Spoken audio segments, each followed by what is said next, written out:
Let's be real. We've all had our fair share of awkward moments, right? So picture this. It's high school and I'm the reigning champ of the Awkward Penguin Award. You know, the one who gets picked last for every team sport and whose dance moves could be mistaken for a malfunctioning robot. Yeah, that was me. But hey, I wore that badge of honor with pride! After all, someone's got to keep the underdog spirit alive, right? And let's not forget my dating life, or lack thereof. I've got a black belt in awkward first dates. It's like my superpower, except instead of saving the world, I'm just really good at making things super awkward. But hey, being a big loser isn't all bad.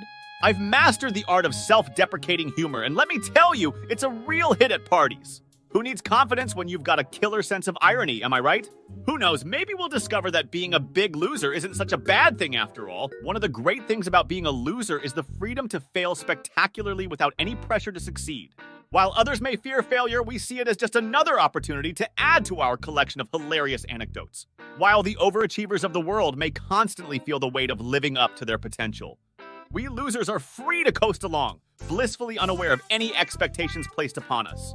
It's like living life in a perpetual state of meh. And let me tell you, it's incredibly liberating.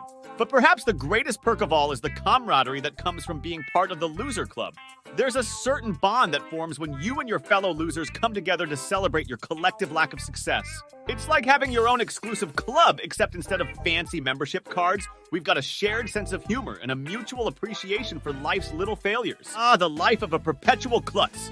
From the moment we wake up until we hit the hay, it's like we're starring in our own slapstick comedy.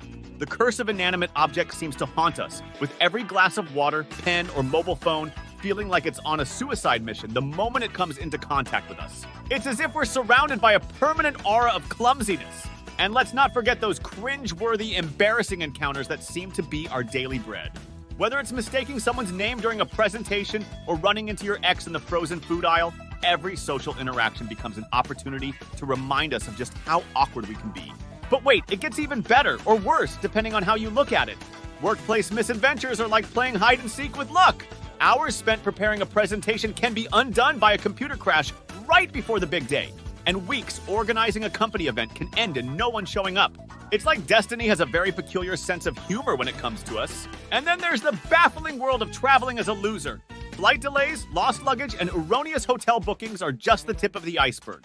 Add misinterpreted directions, unreadable maps, and a tendency to get lost even with GPS, and you've got yourself an explosive cocktail of chaos and confusion. Now, you know what? That's okay to have our moments of awkwardness. In fact, it's more than okay. It's downright relatable. Because we've all been there. We've all had those moments where we feel like we're the only ones who can't seem to get it right. But here's the thing. Being a loser doesn't define us. It's just a part of who we are, a quirky little quirk that makes us human. And the best part? It's something we can all laugh about together. Because at the end of the day, life's too short to take ourselves too seriously. So let's embrace our inner klutz, laugh at our mishaps, and remember that we're all in this together. Even the greatest of the greats have experienced moments of shame and failure. So the next time you feel like a loser, remember that you're in good company. We're all human, and it's in our failures that we find our common humanity. After all, it's our imperfections that make us perfectly human. See you soon for more content.